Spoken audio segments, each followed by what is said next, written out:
Hi, I'm Shamar Griffith, codenamed Comic Shams. And I'm Andrew Tahada, codename Arate. I am a blur with a love of artwork and comics and animation. And I'm a writer in Blurred with a love for pretty much the same things. We grew up together and spent our formative years watching and talking about DC superhero shows and content. In fact, we still do. Every episode, we will discuss a DC production compared to its original source material and share our thoughts on the adaptation. We've enjoyed our conversations these past couple of decades, and we think you will too. This season, we're getting whelmed for DC's greatest sidekicks and covering every episode of Young Justice on Yet another DC animated podcast, part of the Forgotten Entertainment family.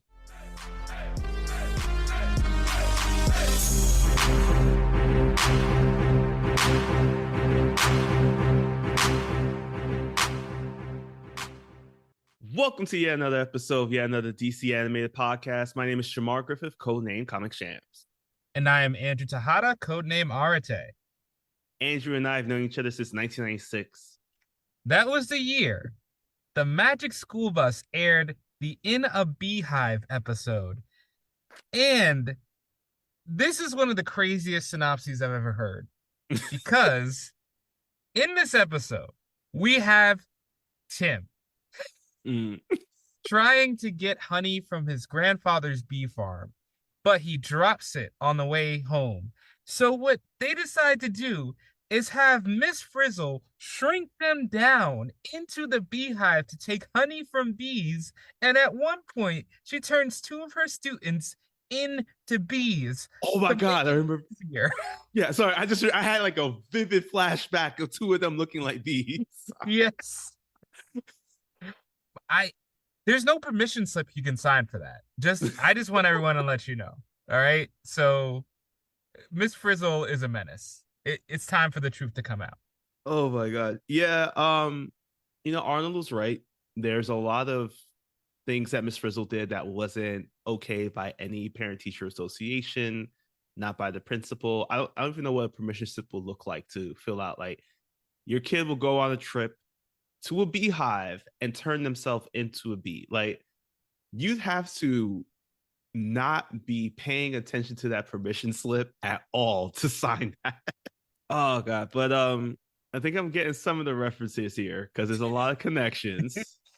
Yeah, there's like a whole bunch.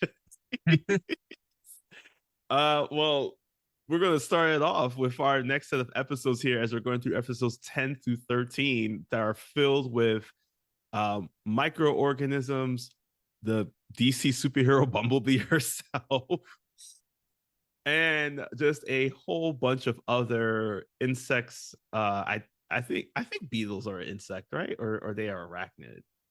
No, I think they count as insects. Okay. All right. So let's do this. We're going to talk about episodes 10 through 13 of Young Justice Invasion. We are now at the halfway point of our show where we are going to be talking about episode 10 called Before the Dawn, followed by Cornered, True Colors, and then The Fix.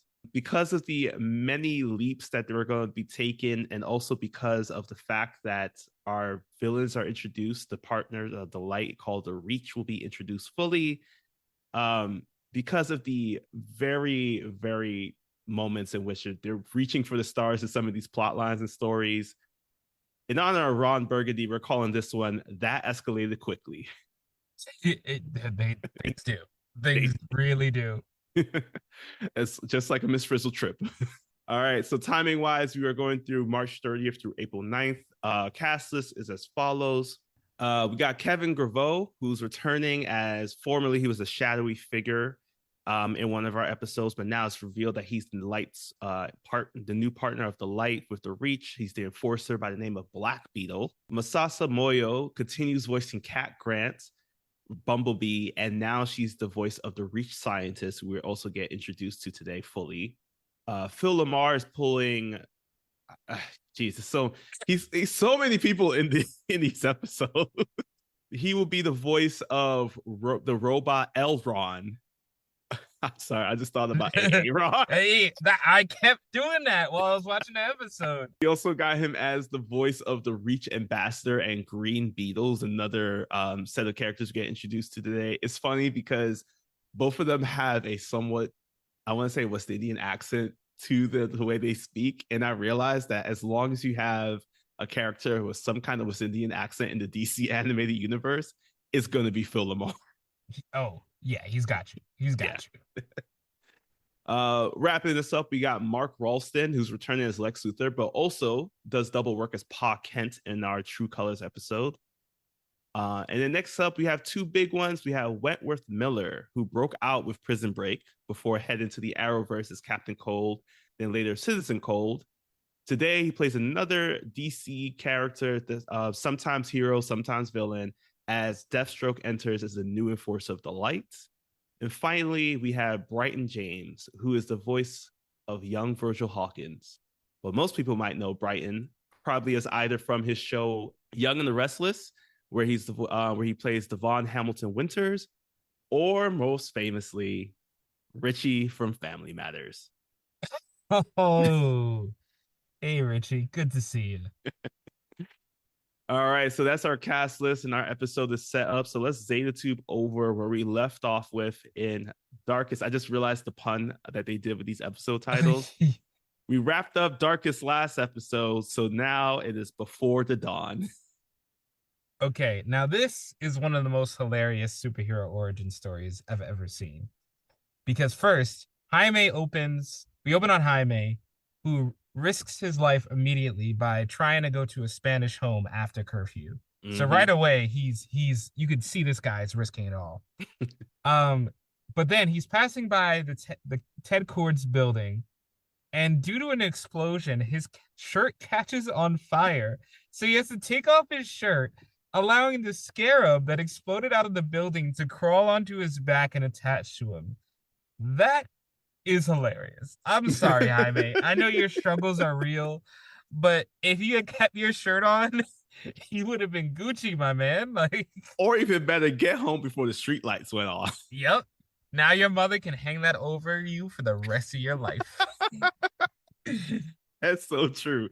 Please, everybody, do not tell your mom this story. This will be the end of you even having a curfew. You will be home 24/7. But we do find out that this is all kind of like a flashback memory viewing as Jaime wakes up. As we left off, Jaime and a couple of the other members of the team, they get captured by Aqualad or Calder now, who brings them over to the Light's new partner, the Reach, where they are currently investigating his memories to try to figure out the Scarab. So they learned that, thankfully, because the Scarab is able to translate for us, that they were a part of the Scarab being put on Earth in some way, shape, or form. So they are trying to access the Scarab's memory files because for some reason, anything prior to 8 months ago is just completely wiped out. And this is just about the same amount of time that has been fused with Jaime. So they're saying that they should reboot it, but by doing so, it might actually cause Jaime to die, which obviously nobody wants, especially Jaime. So while he's trying to figure out how to escape, we hop back over to Aqualad, or Calder, who is now, I feel so bad about not calling him Aqualad. You know, it's just like, it's ingrained in my heart. Sorry, right now he's Aquafiend. I was trying to do like an Aquafina, but it didn't really work in my head. In any case, speaking of things that do work, Calder is hard at work undercover. And while he's talking to the scientist, he learns that there's an existence of the metagene, which basically, if you survive intense physical trauma and you're a human with the metagene, you would likely transform due to the sheer stress. So in order to test the stress, the scientists are constantly torturing Beast Boy and Impulse just pretty much nonstop, it seems. And they kept Blue Beetle separate, and they imply that the Blue Beetle is not part of the deal that they have with the Reach, or with the Blue Beetle is not part of the deal they have with the Light. He is strictly going to be saved for the Reach and their plans. So now Calder is cornered. He can't even stop his friends from getting hurt, but luckily he has a backup plan, and that's sending in Tigress to lead another batch of abductions that might have a nice side effect. Yes, because we see that as Nightwing has explained in our previous episode, Calder is working as a bit of a Trojan horse, and as we also know, Tigress is actually Artemis in disguise, thanks to the glamour charm that Satana provided. So they continue on with this Trojan horse tactic as we have a new set of people who are being taken in, and in that moment, we see that Batgirl, Robin, and also Bumblebee enter into the cage. They're in their civvies, so they can't really be seen, except for Bumblebee, who has shrunken down to the size of a bee. Inspired by that episode with Miss Frizzle. And there is a lot of people, a lot more teens who are captured in this cage, and they're telling them that it's going to be okay. There's one girl who's even like, "Yo, why haven't you tried to break us out? Even, but more importantly, why did you even jump into this cage with us?" Fun fact: this girl is Stephanie Brown, who ends up being a Batgirl in the future. But more importantly, spoiler. So, spoiler on that, I guess. Oh, that's her? Yeah, yeah. So, she's voiced by Mae Whitman in this episode, who also knows the voice of Wonder Girl in this series too. So we'll meet spoiler later on. But while she's figuring this out, she does feel confident when she sees that Bumblebee flies into Tim's jacket, and all the teens are led into the ship that the Black Mantis troops are manipulating. I don't know what this thing is called. There's some mentions that's called a manta flyer. I don't know. Something about that just seems. I think we can think of a cooler name at some point. Oh yeah, yeah. Come on. He's that with his Black Panther-esque room. I think we can Right. we'll figure out this something stinger. We'll workshop it. Back at the base, Jaime wakes up just after dreaming of Ty, and also finds out that removing the bug will likely kill him. So time is of the essence, and luckily, because of the efforts of their compadres, they are Nightwing, Miss Martian, and the others arrive near the base where they have to be. And Miss Martian is able to sneak in easily to infiltrate. And here, there's a really such a small detail they didn't even need to put in here. But when Miss Martian exits the ship underwater, her body shrinks down, and they later explain the water pressure actually compressed her body, which is fascinating and proof that Batman would have died instantly in Throne of Atlantis. See, this is what happens when you know physics. Yeah, the Justice League shouldn't have made it out of there for multiple reasons. But um now that Miss Martian has located her friends, there's a decision because they haven't found Blue Beetle. Do they stay or go? And Nightwing says, "We got most of them. We gotta go now." This turns into a very big moment because as they are making their way through, of course, we are able to free some of them. But by setting off the alarm, it does cause Impulse, who is found, to just immediately run off to find Blue Beetle. He does it without even consulting the team. He doesn't even know where to go. There's a funny little gag where it's very Scooby Doo reference like, where he's just opening and going through doors trying to find where Blue Beetle's at. Fortunately, though, it does seem that there are many Trojan horses here at play, as one of the Manta men is actually Superboy in the sky. So he removes his helmet as he's clearly secured the entire Bay Area, because he's knocked out everybody, given everyone a chance to connect the bioship to the ship that they're in underwater, letting everyone be able to, all the captured teams, to come forward and try to escape. However, this does lead into a very big confrontation because, of course, since Impulse ran away, we have Miss Martian and Beast Boy who are traveling together, trying to find their way out as well. And this is when they come face to face with Calder. Yes, and Megan is not holding back. She has felt the force of losing Artemis and can't live with Calder walking free. So she brain blasts him, and just as she's attacking his mind, she realizes the whole plan. She sees all of Calder's memories and realizes she's made a terrible mistake, that this was all part of a larger plan. But unfortunately, Unfortunately, it's far too late. And just as Artemis arrives and takes away Calder, he is already catatonic. And Beast Boy here is like, "Good job, Magan, you killed it." But she has so much regret because she knows what was really going on in his mind. And this is balanced out by triumphant scene where Impulse saves Blue Beetle with some really slick slow motion, really impressively done animation there. Mhm. And it looks like everything is gonna be okay until Black Beetle shows up to show these kids these hands are rated A for all ages. Oh man. So we're gonna give Black Beetle our most jacked award here, I believe, right? Is Oh, that there's a oh there's a contender later. oh There's a there's a contender later. like Yoda said, there is another. Oh man, but Black Beetle shows off the full extent. So the more that we're seeing this, the more it's clear that the scarab that is attached to Jaime is connected to the Reach more and more, because this Black Beetle here, it looks almost exactly like Jaime if he just ate more protein and creatine. And it's wild that he is able to manipulate his skill set so that he does show that he is truly a force to be reckoned with. Um, he laughs, and even there's at one point where he laughs and it's just super scary because it's just like one of those laughs where it's just like, oh, we may die.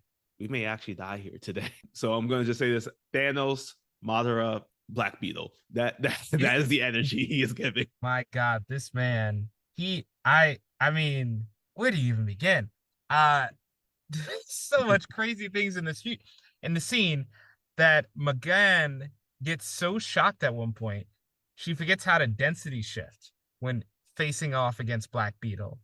And she gets stuck halfway through the door when Black Beetle counters it. And then he turns to Wonder Girl and says, "I can put you halfway through the door the hard way," and starts trying to shove her through the door. My God, this man is a savage. My Oh, God. But in the middle of all this chaos, we get a vision of the future where Impulse reveals that Blue Beetle, Jaime and Blue Beetle will become one of the biggest tyrants of the universe.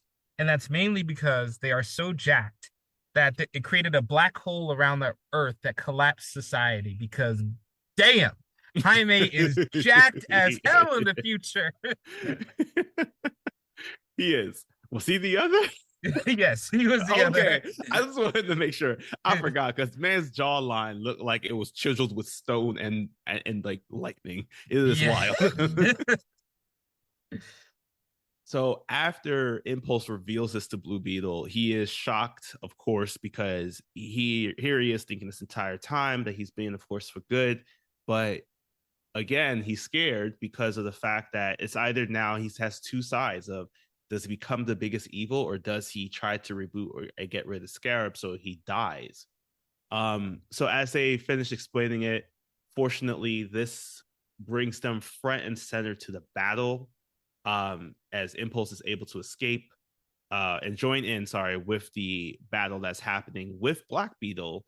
And it's a tough one because Impulse, as fast as he's moving, it's revealed that Black Beetle, the scarab that's attached to him, it can process information faster than even Impulse can move.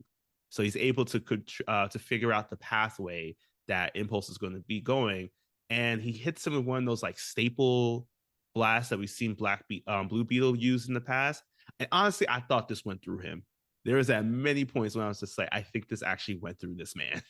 Yeah, yeah. His Ultra Instinct skills are crazy. Mm-hmm. Like, so it's clear that no one can even touch him, even though Static tries to shoot a gun. Nice try, Static. Enjoy that because it's gonna be the biggest thing you do in this series. Oh, damn. Yeah. But in any case, with everyone pretty much down, Blue Beetle decides to yield control of the Scarab to yield control of his body to the Scarab.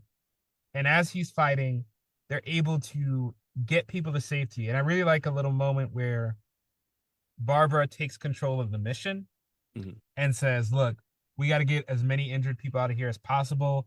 Jaime, we got to leave Jaime to his own thing for a minute because we can't even do anything.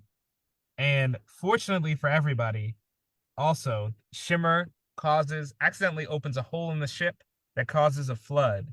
So now they're dealing with rising water, trying to escape in time. And luckily, Blue Beetle is able to escape through the hole in the ship. And as much as I hate to say it, Lagoon Boy comes in clutch and saves Blue Beetle from getting hit with the all the lasers this base had for some reason. I also gotta say, because I'm not, well, two things. One, I do think I'm unsure if Shimmer actually had abilities prior to this. So when she does accidentally burn that hole into the hull, you do see it kind of like it's like a little glitter fire. So if it's associated for name of Shimmer, that was pretty cool. The other thing too, for Lagoon Boy, this is why you're the water guy. Okay. This is why you said you needed to be in the water. So thank you, but please know your role in the future.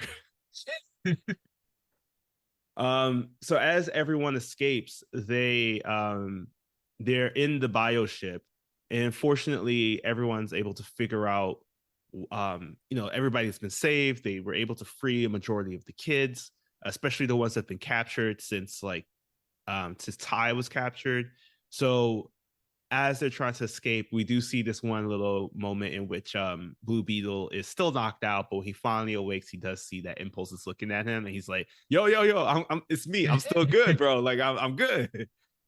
But this leads into now what should we do next? So Nightwing is congratulating the team for the job well done because again they were able to save everybody, but this now questions how are we going to address everything that just happened? Do we share that the invasion has happened, that we have aliens here who are invading Earth, and they have all the evidence? They know what to do. And this is where it comes into a mission briefing with our, once again, new head of the Justice League, Captain Adam, telling him that, the mission was a success and it's time for us to reveal the truth about the Reach being here. Unfortunately, the Reach beats them to the punch. Yeah, they went to the UN, pulled up to the UN early, and presented themselves as friendly neighborhood aliens. So friendly that even Godfrey, the obnoxious news reporter, supports them. And he also throws out a quick little immigration metaphor where he says, "Look at what happens when aliens come through the front door instead of the back." I caught you there. I see what you're doing here. And now the heroes are forced to face the fact that now everyone is going to be against them because while they know what the Reach has been up to, it's too late to put the lid back on the jar. Everyone thinks they're a force for good. And as they say, maybe we know what we're facing. We pan down to see the Reach has tons of ships underwater ready to go. Mm-hmm. Yeah, so now that we've seen the full force of the Reach and what they could potentially do to us, you might say they might have us cornered here on Earth. As we jump into our next episode, Cornered, which begins with us being traveling through the Milky Way. There is, of course, we get a chance to meet our boy Elron, who is presenting these holographic projections to all the multiple superheroes on Earth. He shares basically a full rundown of like the powers that each one possess. And he tells them that unfortunately, even though all these people could be champions on Earth, they're currently off planet, but we still have a few more, which includes Captain Marvel and Captain Atom.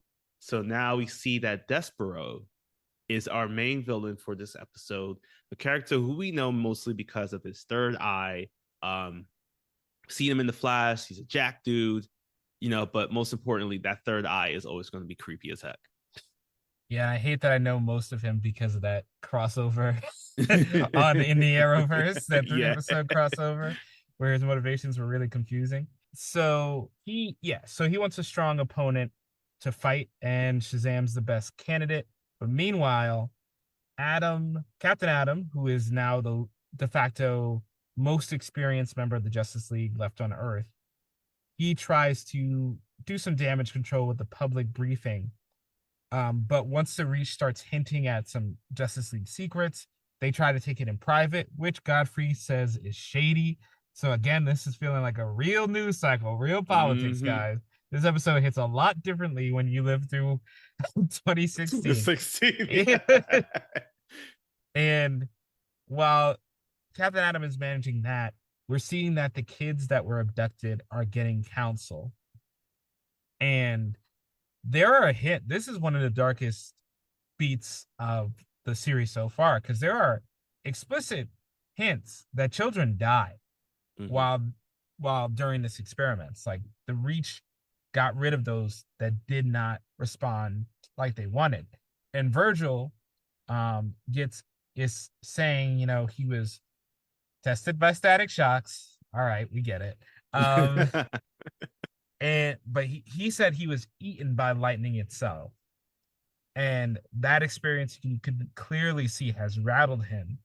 And as he leaves the room for counseling that Black Canary is giving once more, you can see that a paperclip that he touched is now magnetized every other paperclip in the room. Luckily, it didn't wipe Canary's hard drive by accident. But you can see that he's developing powers. And now with these kids trying to deal with everything they're going through, we get an even bigger tragedy. Mal doesn't like the new base. Yeah, because as we mentioned in the previous episode in Darkest, with a bomb that was used, the same one to destroy Melina Island, Calder and Tigress planted one inside of Mount Justice, which meant that the homes for many of our superheroes on the team are just completely destroyed. But sorry, I meant superheroes and Mal. So so Nightwing, he brings over the members of the team who didn't have a home to be relocated at a new place in Bloodhaven. Um, with him is Superboy, Miss Martian, Mal, and also Wolf. He brings them over to a warehouse in Bloodhaven, where Mal at first is like impressed. He's like, "Oh, okay, okay. It looks a little dusty on the outside, but it's probably like banging on the inside." Nah, it was worse on the inside. And he's tight about this. So I do like the moments of consideration too, where we do see that it isn't just like a Nightwing wasn't just kind of like cold about it, where he's just like, hey, here's the sleeping quarters, here's this area, here's that. He takes a moment to be like, I put up a curtain for Miss Martian. I know it's not the ideal scenario, but I put up this curtain so that you could have a bit of privacy, given the fact that you are staying with two other people here. And Mal, he's just completely upset about that. I don't know if he's upset about the fact that she has a curtain and he doesn't have one, but he decides to try to make arrangements somewhere else. So he leaves as Nightwing tells the others to they can head on over to the Hall of Justice to pick up some of the things that they were able to find in the wreckage of Mount Justice. So now that they're all collected in the Hall of Justice, except for just a few members, Aaron, the robot, really Aaron, shows up and imprisons the Hall of Justice in this pyramid. And he shows up with Despero, who just aims to prove himself by beating the strongest warriors he can find. So immediately, Despero cheats because Zatanna is there and ready to go, but Despero doesn't like magic. So he uses his third eye to shut her down completely somehow. And now it's going against Shazam versus Despero. And unfortunately, Shazam doesn't seem to have the strength to wipe this up by himself. Despero is just that crazy strong. And to make matters worse, B once again tries to shock somebody out of a stunned state, but that doesn't work either. So now they have no magic user. Shazam is on the losing end, and all they have left is Superboy, Magan, B, and Mal. This is a battle. This is tough. this is a moment of conflict, but we can't talk about that moment of conflict quite yet because there's another big moment that comes up as during this private meeting between Captain Adam, the Reach Ambassador, and General Sang, they're talking about just things dealing with like the fact that Captain Adam clearly isn't like the Reach Ambassador being here. They're trying to talk about all the recent events.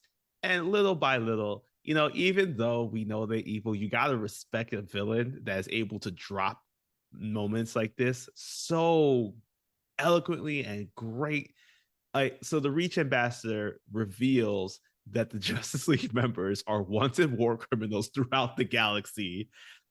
And and he also reveals that the young heroes targeted the Reach research ship, which was the one they recently attacked to free all the kids, but doesn't share, of course, because Captain Adam can't share that the Reach grabbed these kids because they don't really have any evidence to prove that. But it does leave Sang into a state of more and more he can't trust the Justice League because, again, when you're a war criminal and not even just within like a country, but the entire galaxy, it's a bad look. Yeah, he also makes Captain Adam look racist. Oh, yeah, Yeah. he did. All aliens look alike, huh?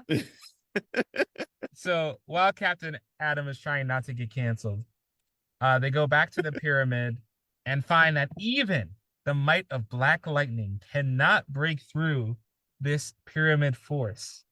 So now inside, Miss M is encouraged to brain blast Despero, but she can't. She is still feeling so torn up over what she did to Calder that she really can't handle it. So now everyone's in their desperate hour. Billy. Yeah. Oh, can I just say real quick Yeah. that I just thought it was real funny that Black Lightning's lightning was actually black. Yo, yeah, why? They don't do that later, right? No, it is fully changed into a different color. It's like a more like a silver actual lightning look. But this time around, it was like actual black lightning. And I need to know what was the creative decision, like the thought process behind doing it just for this episode. When his head is shaved, the lightning is black, but when he has hair, it's regular, I guess. The I more don't hair you know. have, the more lightning, like stronger your lightning is. That just seems weird. That seems offensive to all like bald people everywhere. Justice for the bald. Oh, so speaking of lightning, Shazam tries to use his iconic Shazam lightning to put Despero down, but it doesn't work. And furthermore, as soon as Despero sees Billy as a kid, he renders him catatonic too. He's like, I'm not fighting no kids. I'm not getting canceled today. Or respect that. So now Elron is rightfully calling the heroes out because he's like, why is it never one-on-one? Why y'all always ganging up on my master?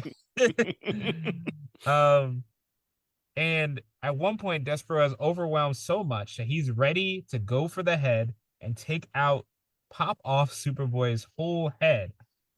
And B, it's barely able to get by B taking out his eye, but even then, she's rendered catatonic. So now all hope is lost. McGann is not willing to fight at her full strength. All the other heroes are down.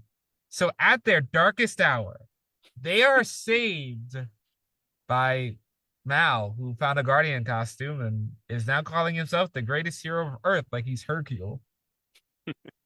Yeah, so before Jimmy Olsen and Supergirl, apparently Mal was the first black man to don the Guardian costume and somewhat saved the day.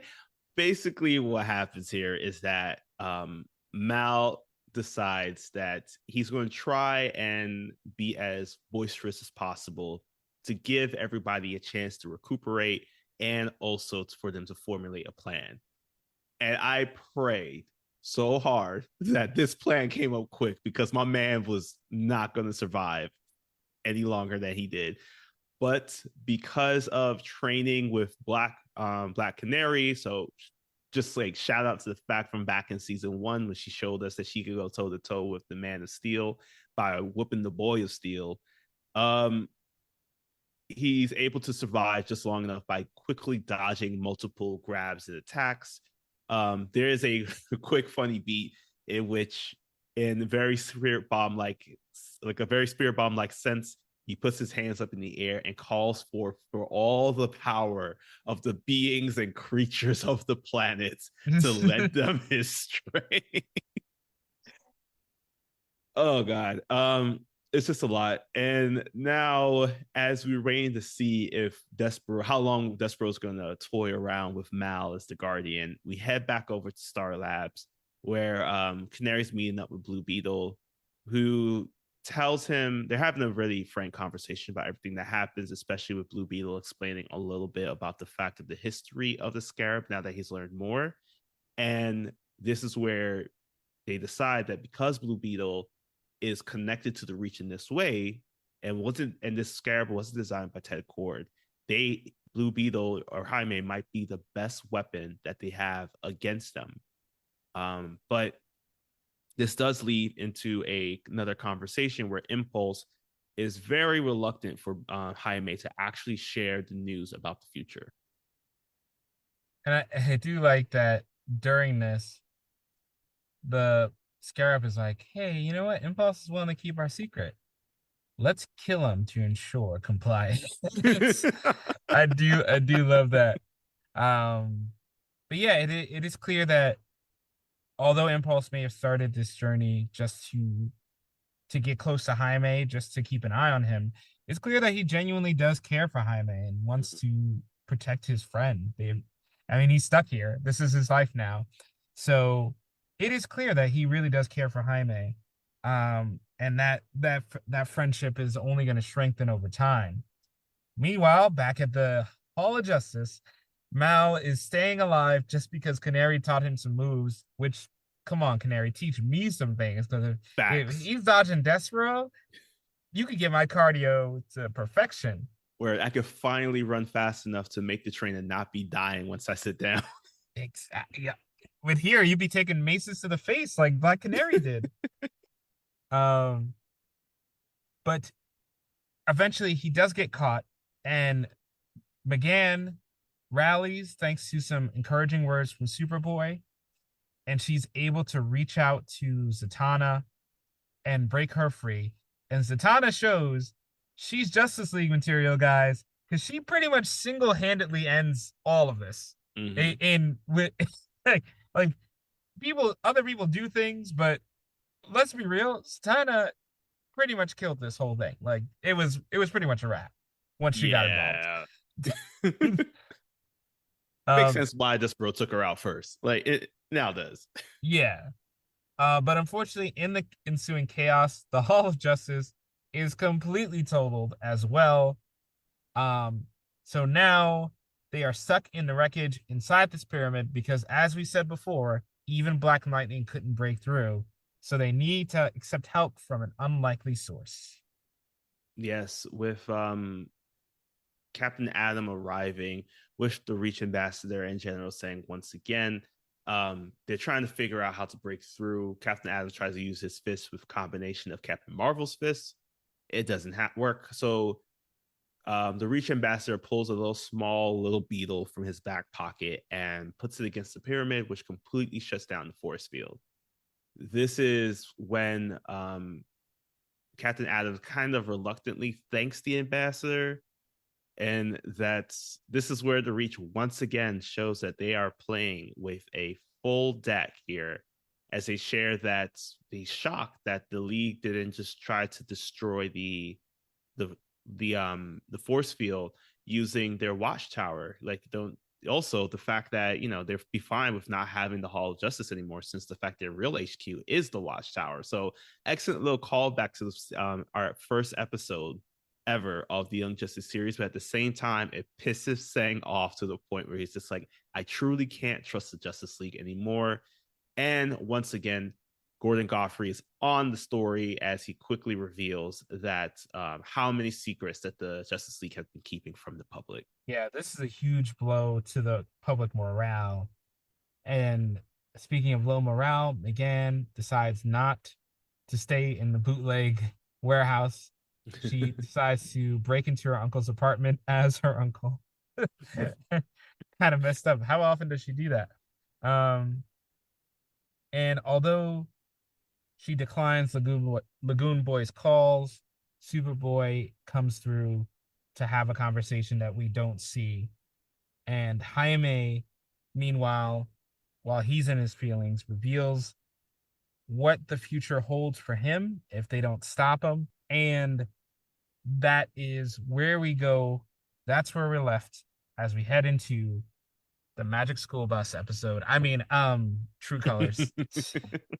Fortunately for us, there is no Cyndi Lauper singing at any point during this episode because it is all action all the time as we open to Adam and Bumblebee, who have shrunk down to the size of cells within the body, maybe a little bit bigger. I'm not entirely too sure, because they're working on the procedure to try and remove the scarab from Jaime's body. They take a laser with them to try and see if they can burn through the scarab, the parts of it that are hinged inside his body and holding onto his spine, and try to see if they're able to do that. Unfortunately, we learned that the scarab, much like the rest of our bodies here, has its own antibodies. And upon getting attacked, they immediately start attacking Adam and Bumblebee, while at the same time healing the burn wounds from the laser, which causes for Adam and Bumblebee to call for immediate extraction, just before, but they can't grow in size because if they do so, they would just basically kill Jaime.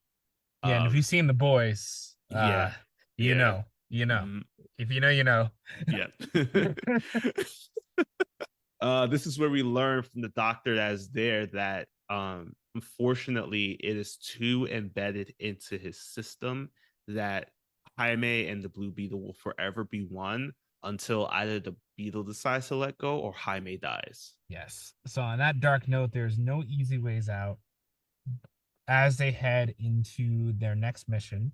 As Godfrey, again, getting his money this season, pitching a new show, Justice League Criminals, a future spinoff of, it's going to follow Justice League Unlimited. So make sure you rewatch before you watch Criminals. So as he's calling them out, he's saying how much good LexCorp is doing. And we find out that LexCorp is in Smallville, which is a big FU to Superman, is creating crops, sustainable crops for people that will apparently be better than normal food and have the technology that Reach is using. So Nightwing wants to definitely check out what's going on in here.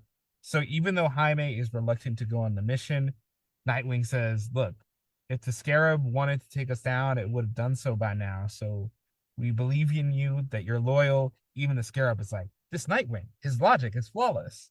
And Nightwing, Robin, Impulse are sent on the mission, along with the newly added member of the team, Arsenal. Yes. And if Titans has taught us anything, we were for bald people earlier in our episodes, but I feel like once you go bald, you go bad. So we do see that Arsenal is here. He has shaved off his hair completely. He also has more or less the same Red Arrow suits with his enhanced arm that he got from LexCorp or from Lex Luthor during the battle from our last episode. So now in their civvies, we do see that Robin, Jaime, Impulse, and Arsenal head on over to LexCorp farm in Smallville.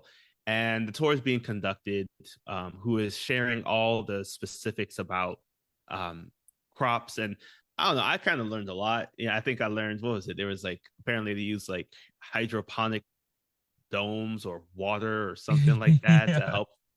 Clearly, I wasn't paying as much attention as I should have, but I did learn a lot. So this is where they do bring up some really good questions, such as, hey, if the Reach is doing, and the Reach and LexCorp, if they're doing all this stuff, enhancing crops, they're wondering, is it genetically modified? To which the tour guide tells us no. But also, will this be putting a lot of the farmers out of business? The tour guide reassures them that the Reach apparently has shared their techniques with the agricultural community. So there's no need to worry about anybody losing their jobs. And they've also shared the different kind of things they've put together, such as vitamin-enriched tomatoes, broccoli, apples, corn, There's like a crazy other Pluto's something like that. Rutabaga. Yeah, Uh, there's something. um, everybody starts grabbing one. Everyone on the team starts grabbing some of the food. Everybody starts putting it in plastic bags to investigate further. Impulse is the only one who decides to take a full-on bite out of it. I mean, look, he's come from a rougher future than we know of, so I get it. Get your apple while you can.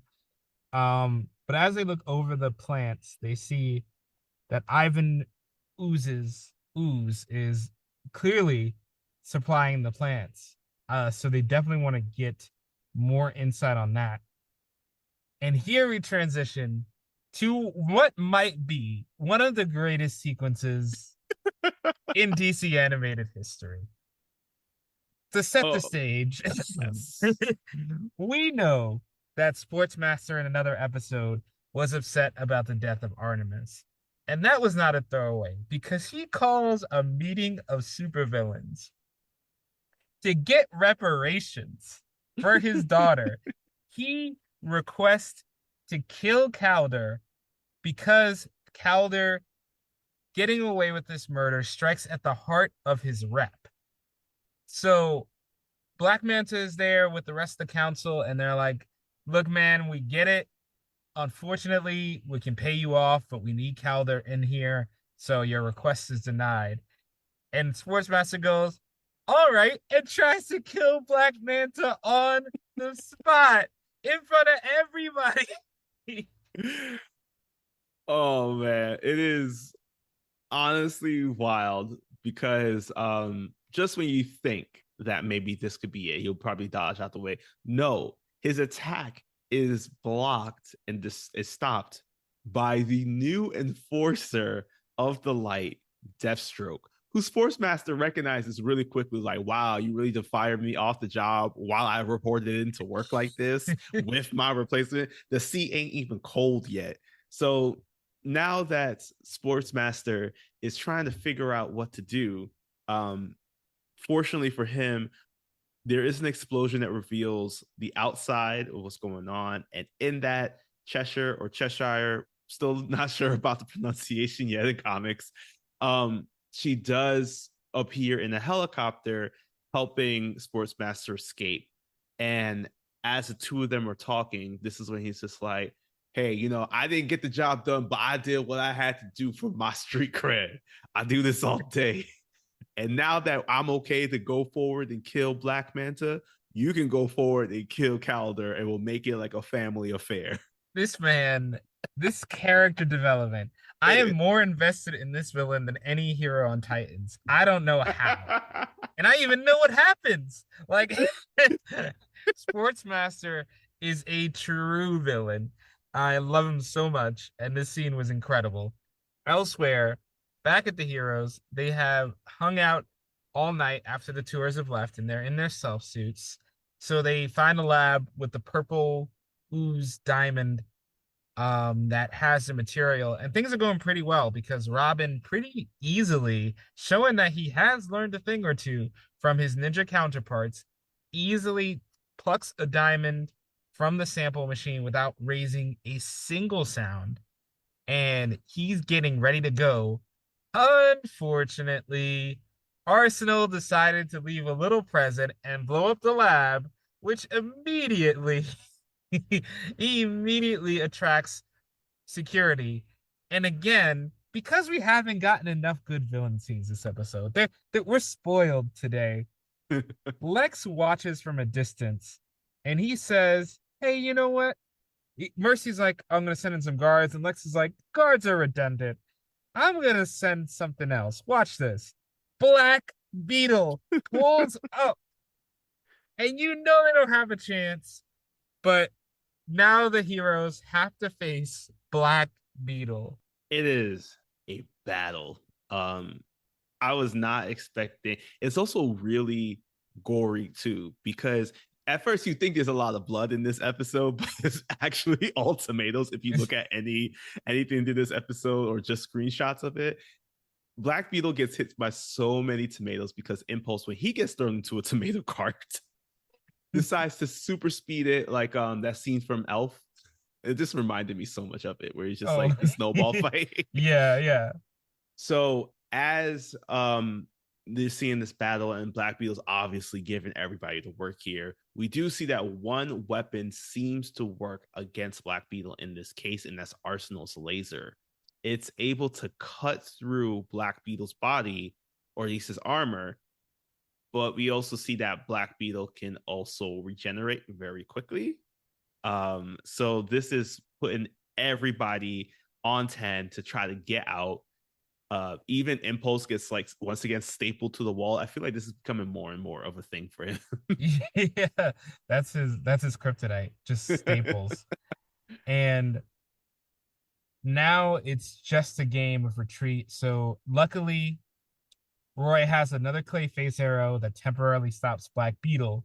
But once they get outside, Impulse reveals, I love this little beat. I don't have super strength, so I can't really carry anybody. Maybe you can, Jaime, but somebody's getting left. And they're like, A Squad doesn't leave anybody behind.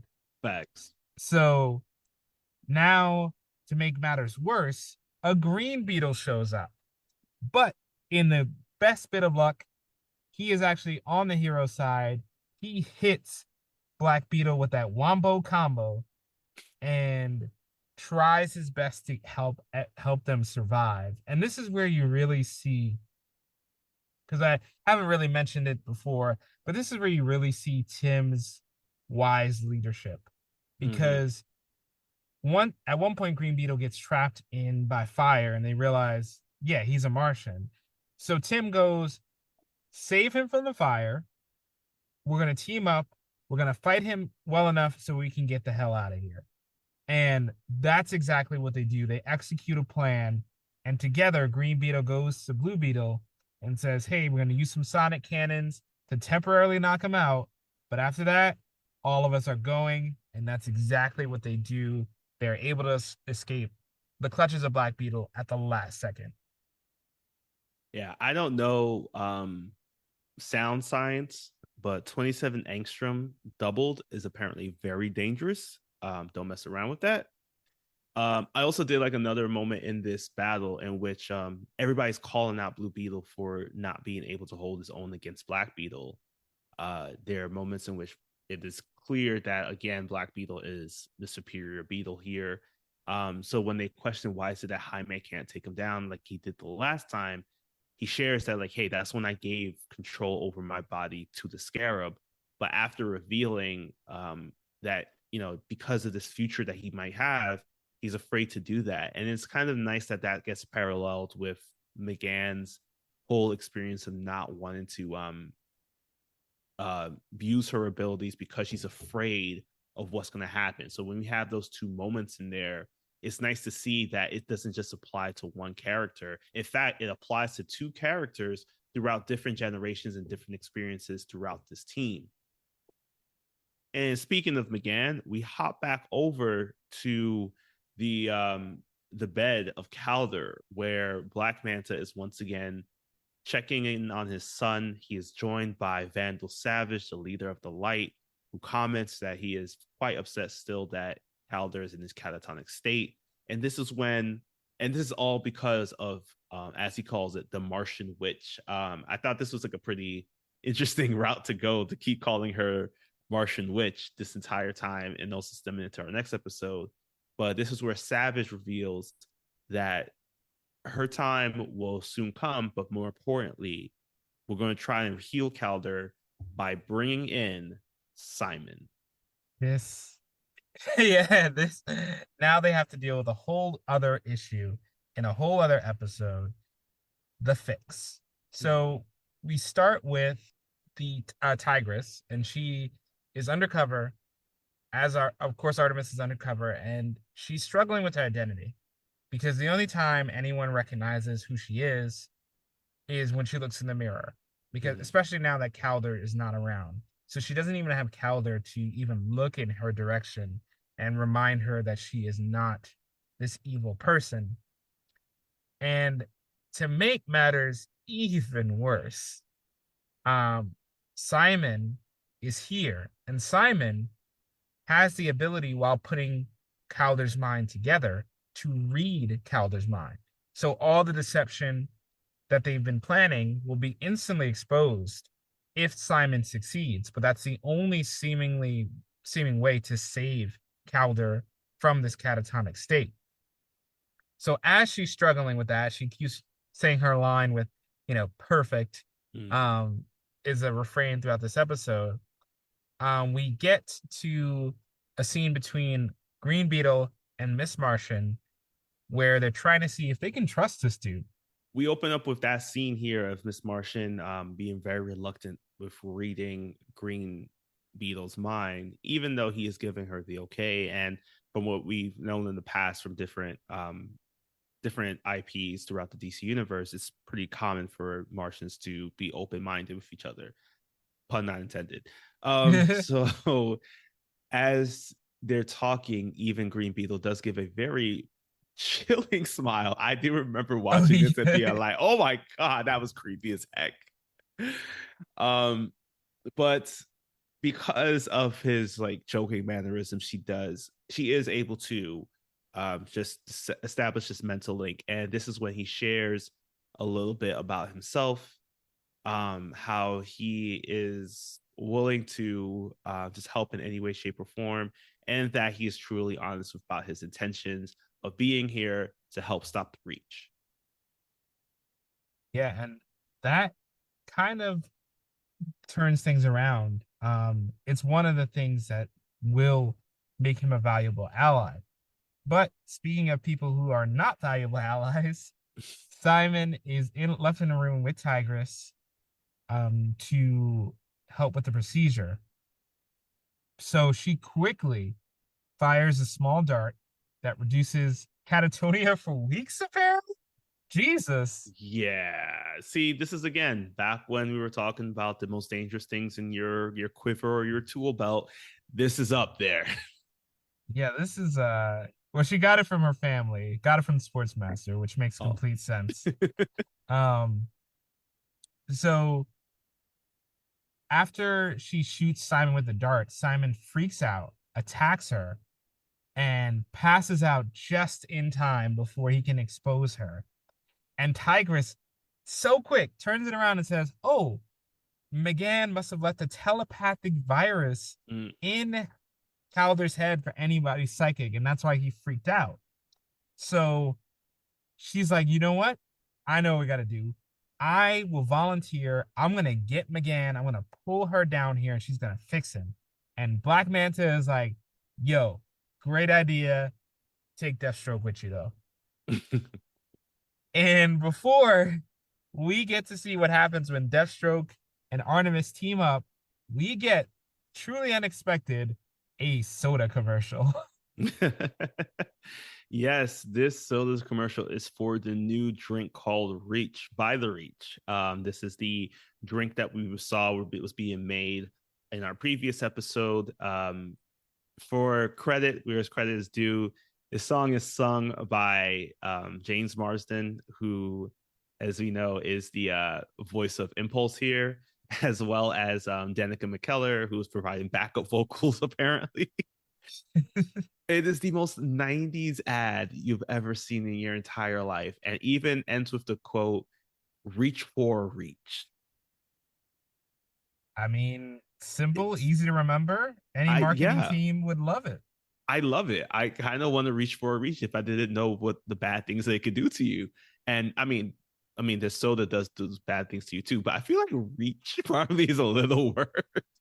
Yeah, because as they establish in the next scene, Green Beetle reveals that over time, over generations, the Reach's concoctions will make the human population docile, which I really love that it wasn't like this is instantly going to brainwash. It's like, no, this Mm. is going to be over generations and generations of time so that it'll easily be able to easily conquer Earth. So I do like that little bit of science there.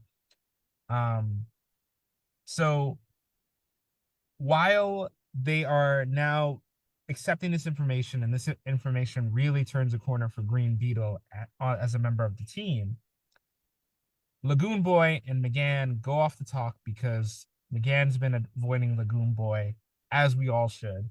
um, since all the recent events have happened. And Deathstroke pulls up and says, I hate to interrupt this interspecies romance, but it is time for y'all to taste the steel of my boot. He he blinds them with the sunlight reflected off his sword and just goes at it. And I'm like, and the backup is 3 minutes away. But as soon as they said 3 minutes, I was like, you're out of your league, Lagoon Boy. You ain't gonna Mm. last 30 seconds versus Deathstroke. And he clearly does not, because Deathstroke low key just stomps him out into the ground as Tigress and Miss Martian are fighting against each other. This is where she does set up a telepathic link between the two of them, for between her and Artemis here. And she's starting to question, because she's still unsure. She's like asking Artemis, is that really you? And this is where she does prove that, like, yes, it is me. However, so much went down because of you that we need to capture you and take you with us. So make it look good. And as the battle continues, I do love the moments in which she's like, okay, you're making it look too good now. Like I'm kind of struggling to keep up here.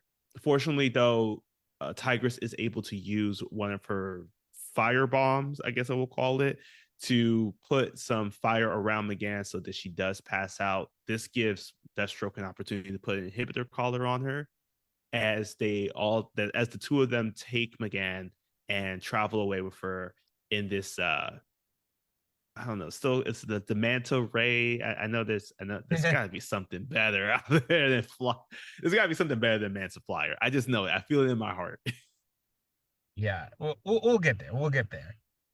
So we get a quick scene with Green Beetle and Jaime talking, and Green Beetle implies that he got control of his scarab by getting into it with his shapeshifting, and maybe could do the same for Blue Beetle, even though the procedure is very risky. And Jaime goes, look, I'm going to become so jacked I destroy the universe.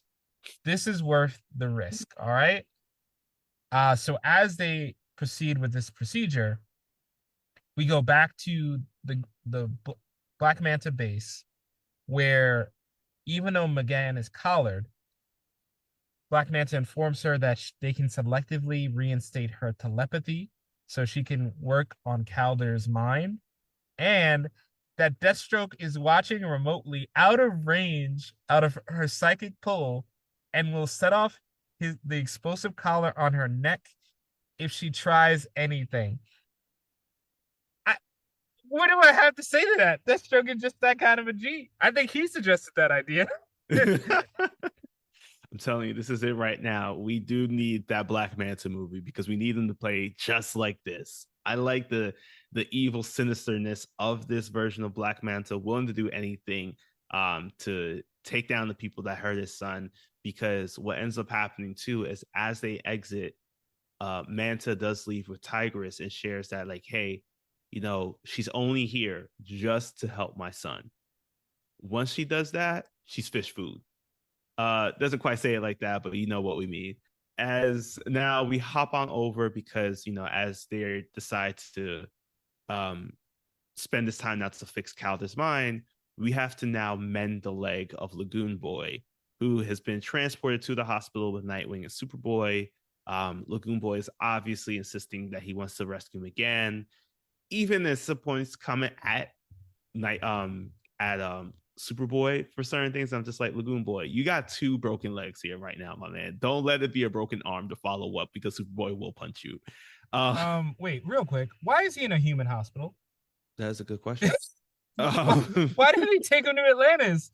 Like he would heal faster in Atlantis, I would assume.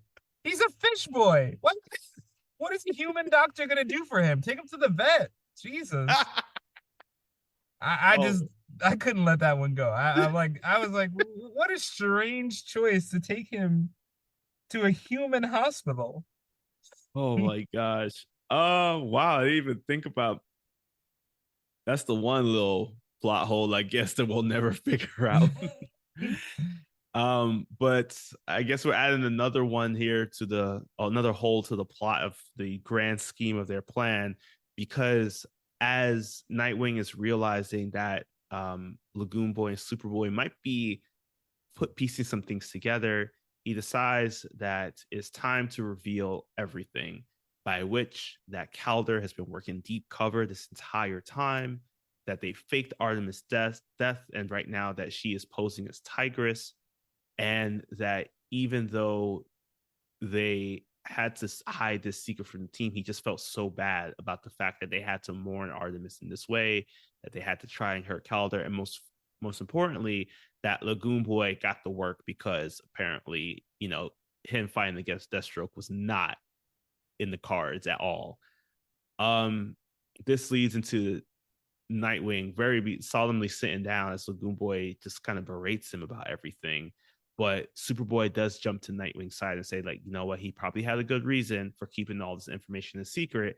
And it's clear because there's just so much that needed to be done to get us to this point now where we feel like maybe we can rally. This is followed by, I think, my favorite Superboy scene in the series thus Mm-hmm. far, because Superboy walks out of the room with Nightwing, and Nightwing goes, "Thanks for backing me up." And Superboy goes, "You acting like you gave me a choice."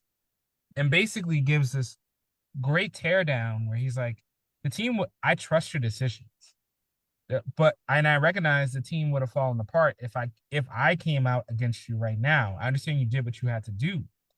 However, look at the stakes. Look at the situation you put yourself in. If Artemis, McGann, or Calder mess up, all three of them are dead. Mm. Off rip. We had two bases blow up. We've had people almost dying, people getting tortured, the scarab almost getting activated, all because of this undercover mission. So are y'all really thinking about the consequences of what you're doing here? So it shows how much growth Superboy has, because season one Superboy, he would have grunted, walked away. Mm-hmm. Season two is piecing things together and is like, I understand hard choices have to be made, but are you thinking about our friends' lives, or are they just pieces on a chessboard to you? So that really gives Nightwing pause, as we go back into the Mindscape where Artemis and McGann are trying to save Calder. Yes, and on par. This whole scenario is on par with um, Nightmare on Elm Street when we join into that mindscape there, because it is absolute ruins, and you may be killed every single time you turn around.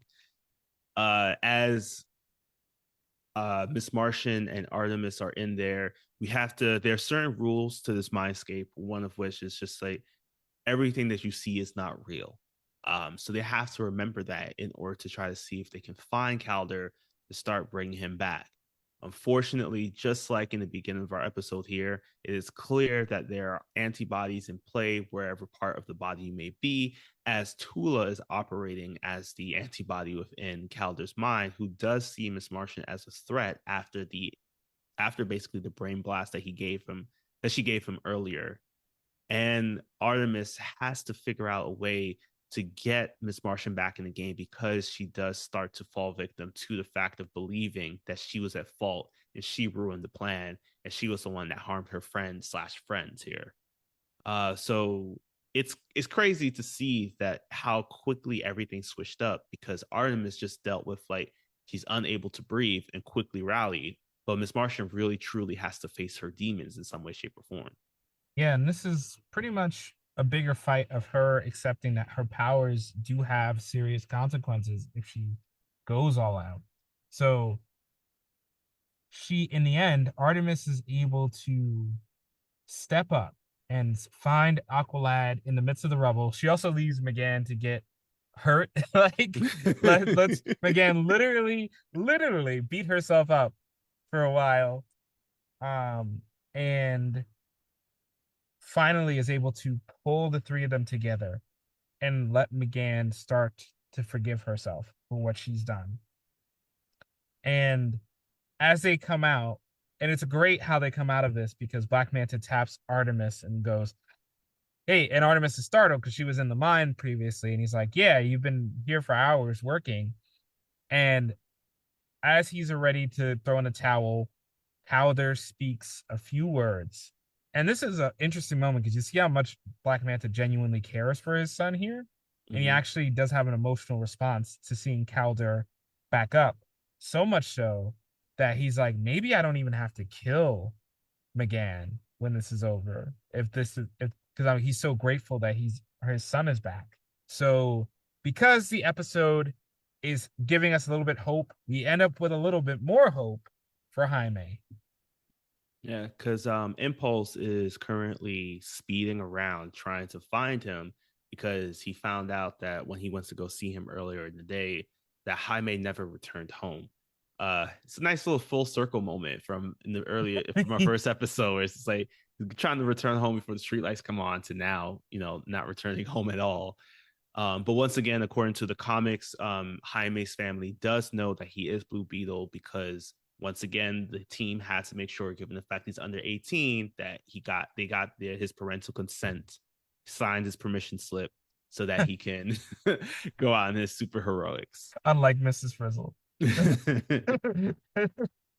Impulse ends up finding Jaime with Green Beetle outside of Star Labs, and it's clear that the entire time when they were first talking, Blue Beetle has been working with Green Beetle to try and see if they can work on the Scarab. So Impulse tries to intervene because he's still suspicious about Green Beetle, but when he breaks them apart, this is when Jaime comes around and says, "Wait, no, I'm good. The Scarab is silent. I think I have full control over it." As we end our episode with Impulse just saying, "Crash." Yeah, so it's a lot of hope. I will say these set of episodes, this ends, you're right, this did end with a lot of hope. So as we look off in the distance to see the sun rising, as they said, it is before the dawn now. So the sun is here. So as we do that, here is a podcast from the Forgotten Entertainment family that you should be listening to the next time you're not listening to us. Have those Marvel blues while Black Widow's theatrical release date is consistently delayed? Well, turn that frown upside down because yet another MCU podcast is here to guide you through the MCU one movie at a time. That's right, Mike. Each episode we break down one movie from the MCU and talk about its connections with the source material, comic books. Which means I get to learn so many fascinating things like about Alpha Flight, the Canadian Avengers. Who Knew, and Moon Knight. A multiple personality superhero. Seriously? And then there's Man-Thing. Yeah, not really sure how to explain that one. Pretty sure no one can. Yet another MCU podcast, part of the Forgotten Entertainment family. All right. So we had a full set of episodes here today. I think it's the first time we've done 4 episodes back to back in a while, especially for season 2. But there was a lot of great content in all of these, all of which were connected. But of course, we always have to make the final decision of what was the most whelmed episode of our bunch today. Look, Sportsmaster almost sold the show for me. I can't even lie. That was one of the hypest things I've ever seen. Mm-hmm. But if we're being realistic as into like what is the most fully formed story, I think we have Before the Dawn. The second part of the 2-parter. It gives you so much. It gives you a really full circle of Jaime. It starts with Jaime getting his powers and ends with Jaime really realizing what he's a part of. It was just a shirtless accident before, but now it's an international problem. This episode features great action, particularly with the Impulse slow motion scenes and the battle against Black Beetle, where every Titan, really, even Virgil, gets a chance to shine a little bit, but ultimately come up short.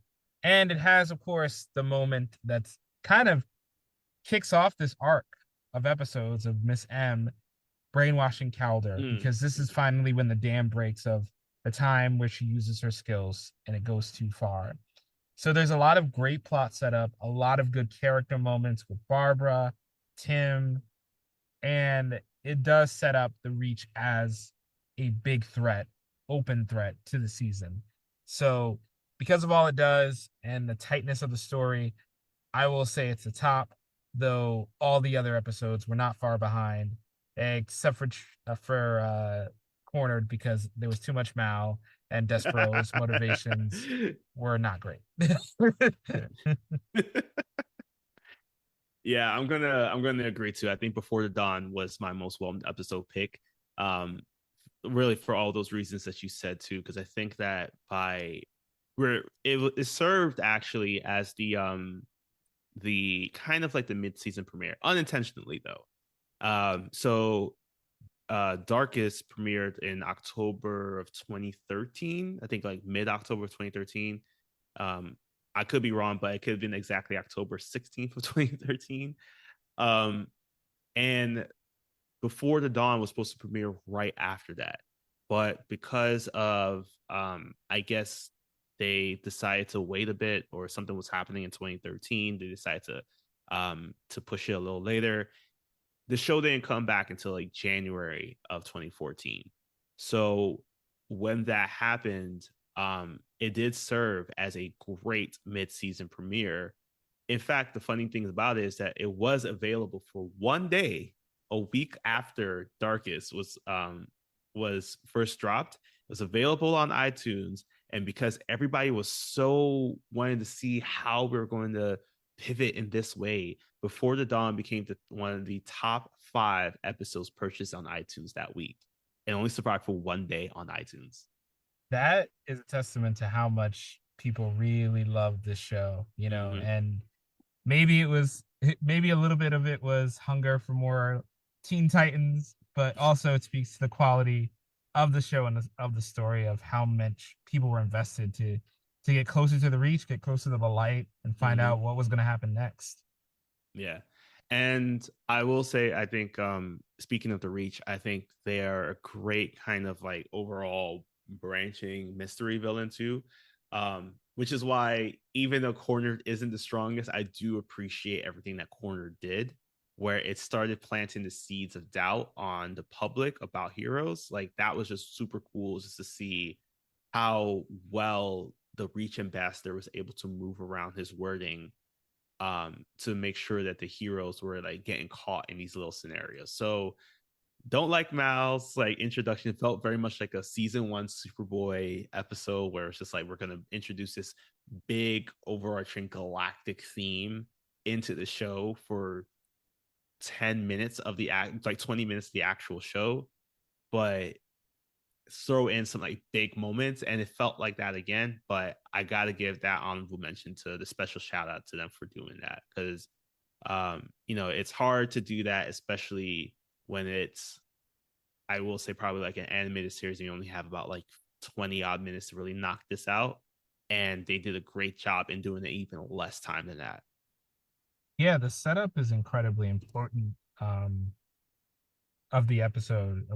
Yeah, but yeah, ultimately, you can always tell what they had like a lot of time to think through. Like the gap of between the episodes that really excel and good episodes is small, but when it's there, you can notice it.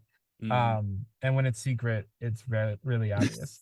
But yeah, these are a strong batch of episodes that really push the invasion. It's not always just War of the Worlds robots sweeping through. Sometimes it's subtle and insidious seeds that they keep planting.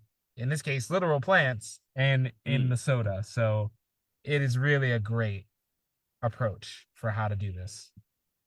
Yeah. And we're going to see how that invasion continues out, because there's going to be so much more of the Reach, so much more, which we'll talk about at a later point, especially throughout this show. So we're going to wrap it up here and come back next week. So yeah, we're going to continue on with episodes 14 through 16. We're going to go back into the 3-episode format, because we just wanted to batch these together, because again, it does seem like a very logical conclusion that happened with the connection in the beginning. But until we come back, take care of yourselves, and remember that if you're going to make a song promoting your product, it has to be an absolute banger, like Reach for the Reach. And if your Hispanic mother tells you to come home at a certain time, you best go. Otherwise, you might end up as the leader of the invasion of the human race. Very true. Very true.